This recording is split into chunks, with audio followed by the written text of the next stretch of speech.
મહીસાગરમાં null સે જલ યોજનામાં કૌભાંડ કરનારી એજન્સીઓને હવે રાહત મળી છે। ગાંધીનગર સ્થિત વાસ્મોની વડી કચેરીએ આદેશ કર્યો છે। 111 જેટલી જે એજન્સીઓ છે તેમને બ્લેકલિસ્ટ થવામાંથી હવે મુક્તિ મળી છે। એજન્સીઓ સામે અનિયમિતતા અને ગેરરીતિનો આરોપ હતો।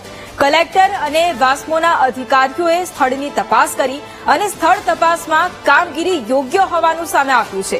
111 એજન્સીઓને 1 વર્ષ બાદ રાહત મળી છે। અને આજ મુદ્દે સંવાદદાતા વિશાલ ફોન લાઈન પર છે। વિશાલ, મહીસાગરમાં નલ સે જલ યોજનામાં કૌભાંડ કરનારી જે એજન્સીઓ છે તેમને અત્યારે રાહત મળી છે, શું વધુ જાણકારી? જી વૈભવી, ખાસ કરીને જો વાત કરવામાં આવે તો મહીસાગર જિલ્લામાં જે નલ સે જલ જે 111 જેટલી એજન્સીઓને બ્લેકલિસ્ટ કરવામાં આવી હતી। છેલ્લા 2 વર્ષથી સતત ગાંધીનગર તેમજ વાસ્મો દ્વારા તપાસ ચાલી રહી હતી। ત્યારબાદ વાસ્મો ગાંધીનગર વડી કચેરીથી આદેશ કરવામાં આવ્યો છે। 111 એજન્સી છે તેને હાલ રાહત આપવામાં આવી છે।